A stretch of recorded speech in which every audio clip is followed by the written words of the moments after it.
আমরা যারা পিটিশন করেছি প্রায় 73 জনের মতো প্রথম দিন পিটিশনার ছিল আমরা প্রথম হেয়ারিং এ।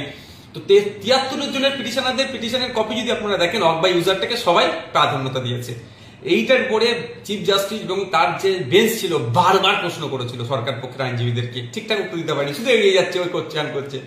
তো অফ বাই ইউজারকে ফার্দার যে আমাদের ডেট যেটা আছে ওই পর্যন্ত অর্থাৎ স্টে হচ্ছে, এটাকে এগিয়ে যাবে। তো এই দুটো ডেভেলপমেন্ট। দ্বিতীয় যেটা হচ্ছে ওয়াক বাই ইউজার। সারা ভারতবর্ষে যে সমস্ত ওয়াকফ প্রপার্টি আছে তার 50% হচ্ছে ওয়াক বাই ইউজার, অর্থাৎ মৌখিক দান করে দিয়েছে। মাদ্রাসার জন্য, মসজিদের জন্য, কবরস্থানের জন্য জায়গাটা দিয়ে দিচ্ছি। 200 বছর, 100 বছর, 150 বছর ধরে মাদ্রাসা, মসজিদ বা কবরস্থানের জন্য একটা ব্যবহার হয়ে আসছে ওয়াক বাই ইউজার। সেটাকে কেন্দ্র সরকার যে নতুন আইন করে নিয়ে ওটাকে ওয়াক বাই ইউজারকে অমিট করে দিয়েছিল। ওয়াক বাই ইউজার অমিট যেদিন থেকে আইন হয়েছে নতুন, সেই দিন থেকে নয়, টোটাল প্রিভিয়াস ইয়ার্স, মানে 200 বছর, 250 বছর, 400 বছরের ওয়াকফ সম্পত্তিগুলো তাহলে ধূলিসাৎ হয়ে যাবে। এক প্রকার হচ্ছে এইটা অ্যামেন্ডমেন্ট কেন এনেছে, সম্পত্তিটাকে লুটতে হবে। এখন মুসলিম সম্প্রদায়ের সম্পত্তি থেকে বড় কথা হচ্ছে প্রাইম প্রপার্টি আছে, এই সম্পত্তিটা আমার ভালো লেগেছে। আমি কলকাতায় আপনার কেশিদাসের পাশে এই জায়গাটাকে আমাকে পছন্দ করে নিতে হবে। জায়গাটা কাদের? ওয়াকফ প্রপার্টি। এখানে ওইরকম ভাবে নেওয়া যাবে না, নিলে অসুবিধা আছে, আইন করে নেবো আমি ঘুরিয়ে। তো কালকে যদি কেশিদাসের পাশে একটা দেবত্ব সম্পত্তি এদের নজরে পড়ে, আমার তো মনে হয় এরা এটাই করবে, আইন পরিবর্তন করবে। শিখ ভাইদের গুরুদুয়ারের কোনো সম্পত্তি থাকলে যদি পছন্দ হয় তো ওটা করবে, করতে পারে, এদের বিশ্বাস এটা জমি হাঙর। তো মেনলি এদের হচ্ছে নজরে পড়েছে এটা, ওইগুলো তারা আইন পরিবর্তন করে ওয়াক বাই ইউজার 50% আছে সেটাকে দখল করে নিতে চাইছে, সেই জন্য এটা করেছিল। আমরা যারা পিটিশন করেছি প্রায় 73 জনের মতো প্রথম দিন পিটিশনার ছিল আমরা প্রথম হেয়ারিং এ। তো 73 জনের পিটিশনের কপি যদি আপনারা দেখেন, ওয়াক বাই ইউজারটাকে সবাই প্রাধান্যতা দিয়েছে।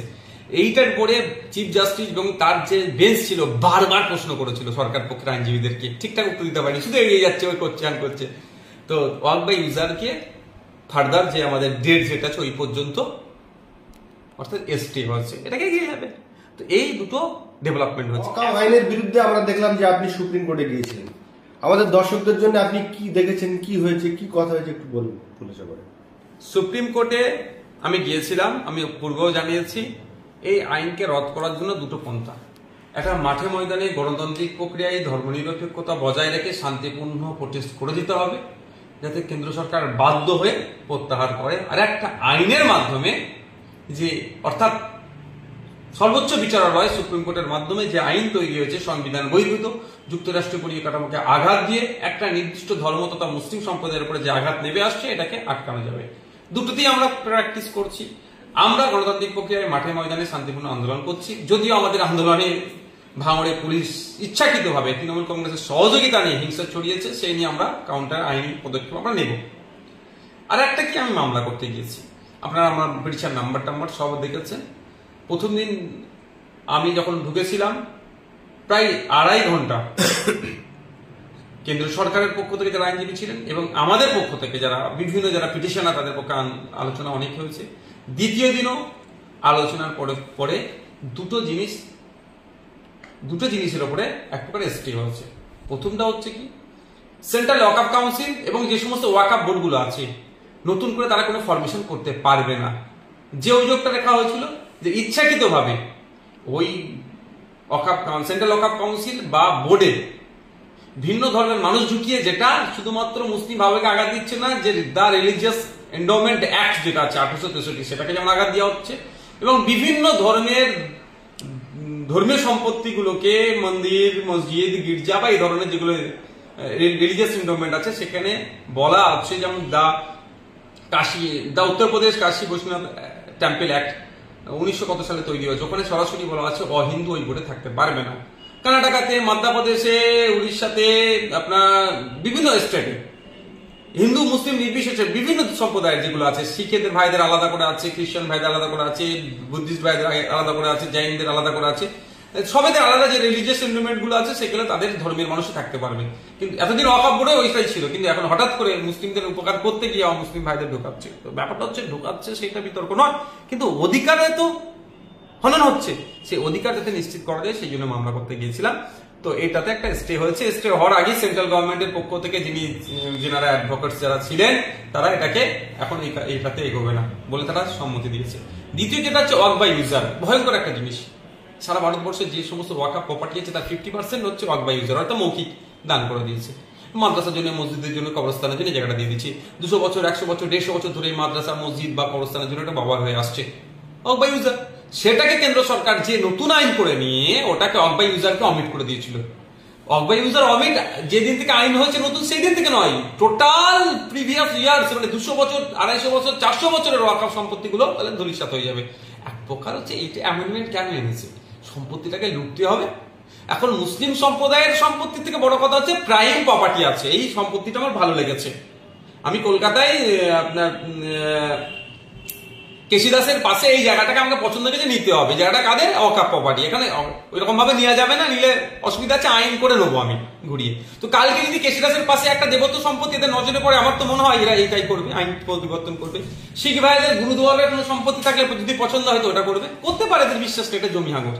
তো মেনলি এদের হচ্ছে নজরে পড়েছে এটা, ওইগুলো তারা আইন পরিবর্তন করে ওয়াক বাই ইউজার 50% আছে সেটাকে দখল করে নিতে চাইছে, সেই জন্য এটা করেছিল। আমরা যারা পিটিশন করেছি প্রায় 73 জনের মতো প্রথম দিন পিটিশনার ছিল আমরা প্রথম হেয়ারিং এ। তো 73 জনের পিটিশনের কপি যদি আপনারা দেখেন, ওয়াক বাই ইউজারটাকে সবাই প্রাধান্যতা দিয়েছে। এইটার পরে চিফ জাস্টিস এবং তার যে বেঞ্চ ছিল বারবার প্রশ্ন করেছিল সরকার পক্ষের আইনজীবীদেরকে, ঠিকঠাক উত্তর দিতে পারেনি, শুধু এগিয়ে যাচ্ছে, ওই করছে আন করছে। তো ওয়াক বাই ইউজারকে ফার্দার যে আমাদের ডেট যেটা আছে ওই পর্যন্ত, অর্থাৎ স্টে হচ্ছে, এটাকে এগিয়ে যাবে। তো এই দুটো ডেভেলপমেন্ট হচ্ছে। এখন যেটা প্রশ্ন আমি বলবো যে এই দুটো ডেভেলপমেন্ট হয়েছে মানে যে আপনি ঘরে বসে থাকবেন, এটা নয়। এটা ভালো করে আমার কথাটা শুনবেন, যারা দর্শক বন্ধু আছে তাদের উদ্দেশ্যে বলবো, ডেভেলপমেন্ট হয়েছে আইনি লড়াই। মাঠে ময়দানে লড়াই কিন্তু থেকে পিছপা হয়ে গেলে হবে না, এটা মাথায় রাখবেন। তবে হ্যাঁ, মাঠে ময়দানে লড়াইটা শান্তিপূর্ণ গণতান্ত্রিক প্রক্রিয়া হওয়া চাই। কারণ মাঠে ময়দানে থাকতে এই জন্যই বলছি, সেই মাথাটাও যেন দিল্লি পর্যন্ত দেখতে পাই যে কতজন রাস্তায় আছে। হ্যাঁ, রাস্তায় আছে যেমন দিল্লিকে দেখানো হবে, ঠিক একই ভাবে রাস্তায় থেকে যদি কেউ অশান্তি করার চেষ্টা করে তাহলে দিল্লিতে খারাপ রিয়াকশন যাবে, এটা মাথায় রাখতে হবে। এটা হতে পারে আপনাদের মিটিং মিছিলে ঢুকে হিংসা করিয়ে বিজেপির সুবিধা করাতে পারে কেউ। আপনারা মিটিং মিছিলে নামছেন, আপনার অন্যায়ের বিরুদ্ধে রাস্তায় নামছেন, আপনার অন্যায় সংগঠিত করবেন না, আমাদের বিশ্বাস এটা, কিন্তু আপনাদেরকে সজাগ থাকতে হবে। যেমন ভাঙড়ে শান্তিপূর্ণ ভাবে আসছিল বাসন্তী হাইওয়ের ওপর থেকে, তাহলে কলকাতায় মিছিলে যোগদান করবেন, বাবা সাহেব আম্বেদকরের জন্মদিন উদযাপন করবেন এবং ওয়াকফের বিরুদ্ধে প্রতিবাদ মিছিলে অংশগ্রহণ করবেন। সেখানে বিনা প্রয়োজনে লাঠিচার্জ করে মাথা ফাতা ফাটিয়ে দিল, এই ধরনের করবে। কিন্তু আমি অনুরোধ করছি ভিডিও করে রাখবেন, এর বিরুদ্ধে আইনত ব্যবস্থা নেওয়া যাবে। কিন্তু আপনাদের লক্ষ্য রাখতে হবে, এই যদি হিংসার খবর তৈরি করাতে পারে এরা, তাহলে এটা দিল্লিতে এটা ব্যাড ইফেক্ট করবে। সুতরাং দুটো ডেভেলপ হয়েছে মানে এই নয় যে আপনারা বিশাল কিছু জয় হয়ে গেছে, অনেক বাকি। আইনি লড়াই অনেক বাকি, মাঠে ময়দানে লড়াই বাকি। আইনি লড়াই আমাদের অ্যাডভোকেটরা লড়বে, আর মাঠে ময়দানের লড়াইটা আমাদেরকে লড়ে নিতে হবে গণতান্ত্রিক প্রক্রিয়ায়, ধর্মনিরপেক্ষতা বজায় রেখে এবং গণতান্ত্রিক প্রক্রিয়াতে। একটা কথা, এইটা অনেকে গুলিয়ে দেওয়ার চেষ্টা করছে, এটা হিন্দু ধর্মের ব্যাপার নয়, এটা মুসলমানদের শুধু সমস্যা বলে। দেখুন একটা কথা বলি, পার্লামেন্টে দুটো কক্ষে যে ভোট হয়েছে, অর্থাৎ ওয়াকফ সংশোধনী বিলের বিরুদ্ধে যারা ভোট দিয়েছিলেন তাদের মধ্যে 90% কিন্তু নন মুসলিম ভাইরা, হিন্দু সমাজ, শিখ, জৈন, বিভিন্ন ধর্মের মানুষ আছে, তারাও কিন্তু এই সংশোধনী আইনকে তারা পছন্দ করেনি বলে তারা ভোট দিয়েছে। ইভেন সুপ্রিম কোর্টে যে সমস্ত অ্যাডভোকেটসরা লড়াই করছেন টপ টু বটম পর্যন্ত যে সমস্ত আছেন, তাদেরও কিন্তু 90% নন মুসলিম অ্যাডভোকেট। তাহলে এই লড়াইটা শুধু মুসলমানদের নয়, লড়াইটা সংবিধান বাঁচানোর লড়াইটা মানুষের মৌলিক অধিকারকে যে কিভাবে খর্ব করাচ্ছে সেটাকে রক্ষার লড়াই, যুক্তরাষ্ট্রীয় পরিকাঠামোকে রক্ষার লড়াই। তাই আমি বলবো এই লড়াইটা হিন্দু মুসলমানের লড়াই নয়, এই লড়াইটা বিজেপি সরকারের নিয়ে আসা যে আইন, যেটা একটা ধর্মের উপর আঘাত দিচ্ছে, একটা দেশের সংবিধানের উপর আঘাত লাগছে এবং যুক্তরাষ্ট্র পরিকাঠামোর উপরে আঘাত দিচ্ছে, ওই জন্য সেটাকে বাতিলের জন্য লড়াই। আমি আমার কথা বলছি, আমার যে সমস্ত অ্যাডভোকেটসরা আছে তার মধ্যে 7 জনের মধ্যে আরো পরের শুনানিতে কিছু দেখবেন আবার যোগদান হচ্ছে, তার মধ্যে 4 জন নন মুসলিম। এটা ভাবতে হবে আপনাদেরকে, এটা আমাদেরকে গুলিয়ে দিচ্ছে। এটা যদি ধর্মীয় ইস্যু হতো তারা কেন আসবে ভাই, কেন মসজিদে থাকবে তারা? এটা ভাবতে হবে। এগুলো আমাদেরকে ভুল বোঝানো হচ্ছে, কেউ যদি ভুল বোঝায় তাদের ব্যক্তির স্বার্থ চরিতার্থের জন্য করছে, এগুলো ফাঁদে পা আপনারা কেউ দেবেন না। গত কদিন আগে মুখ্যমন্ত্রী তিনি বলছেন যে ওয়াকফ শুধু মুসলিমরা করেনি, হিন্দুরাও করেছে। না, এই কথার সাথে আমি একদম ফেলে দিতে পারবো না। আপনি যদি ইতিহাস খুলে দেখেন, এটাই তো আমাদের দেশের বিউটি, আমাদের দেশের এটা মানে মাহাত্ম্য কি। মুসলিম ভাইরা বিহারে 2.5 কোটি টাকা দিয়ে মহাবীর যিনি আছেন তার মন্দির করে দিচ্ছে, মহাবীর জৈন ওনার মন্দির করে দিচ্ছে। আপনি মালদাতে চলে যাবেন, মুর্শিদাবাদে চলে যাবেন, বর্ধমানে বিভিন্ন জায়গাতে যাবেন, মন্দিরের জন্য মুসলিম ভাইরা জায়গা ছেড়ে দিচ্ছে। আবার কবরস্থানের সমস্যা হচ্ছে, হিন্দু ভাইরা মুসলমানদেরকে দিয়ে দিচ্ছে। এইভাবেই তো অফ হয়েছে।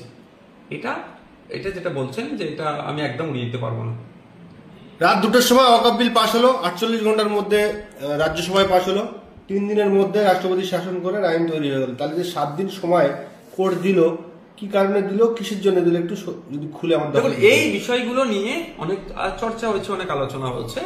তখন যে লিগ্যাল প্র্যাকটিসে সব সময় মানুষকে বলার সুযোগ দিতে হয়, তো সেই জন্য 7 দিন টাইম দিয়েছে। বেশ কিছু বিষয় কেন্দ্র সরকারের কাছে তারা জানতে চাইছে। অ্যাফিডেভিট বলেন, যদি আমরা সহজে বলি, অ্যাফিডেভিট করে দেওয়া দেবে। 7 দিন টাইম দিয়েছে, সেটা দেবে।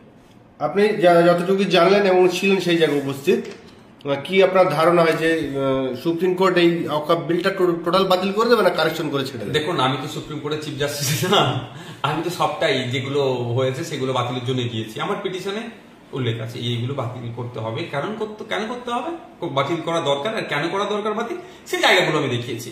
এবার চিফ জাস্টিস যিনি আছেন বা তার অ্যাসোসিয়েট, আমার আরো যেসব 2জন স্বনামধন্য বিচারপতি আছেন সুপ্রিম কোর্টে, ওই যে বেঞ্চ আছে, তারা একটার পর একটা হ্যারিং এ যখন শুনবে, দুপক্ষেরই লজিক শুনবে, যুক্তি দেখবে, সংবিধানের মধ্যে কি আছে না আছে, তারপরে একটার পর একটা হবে আলোচনা।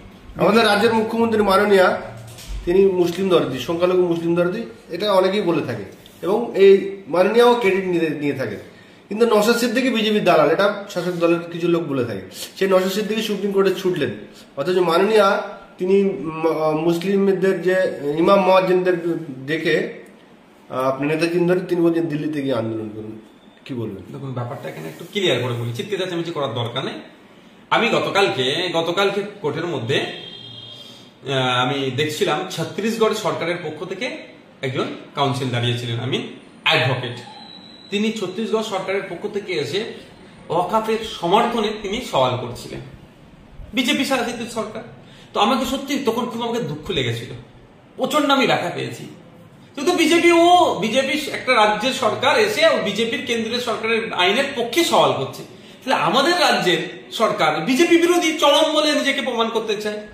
সে এখানে দাঁড়িয়ে ওয়াকফের বিরোধিতা করে সওয়াল করলো না। যারা যেখানে পথে ঘাটে ওয়াকফ নিয়ে বিরোধিতা করে মিটিং মিছিল করছেন, তাদের উদ্দেশ্যে আমার একটাই বার্তা, কেন্দ্র সরকারের এই ভুলের চরম বিরোধিতা করতে হবে। গণতান্ত্রিক কোনোভাবে এই আইনকে বাস্তবায়ন হতে দেওয়া যায় না। গণতান্ত্রিক প্রক্রিয়ার সর্বোচ্চ লড়াই আমাদেরকে দিতে হবে। সাথে সাথে এই লড়াইটা একটু সহজতর হয়ে যাবে যদি 10.5 কোটি জনগণের জনপ্রতিনিধি যদি সুপ্রিম কোর্টে যায়, অর্থাৎ সরকার যদি যায়, এটা যাতে আমাদের সরকার যায়, সেই জন্য সম্ভবত 5 দিনের একটা টাইমও আছে। এই 5 দিনের মধ্যে যদি কোনো সুযোগ আছে মনে হয়, তো যদি আবার আগামীতে থাকতে পারে নিশ্চিতভাবে, তো যদি সরকার যায়, এটা পজিটিভ হবে আমাদের জন্য।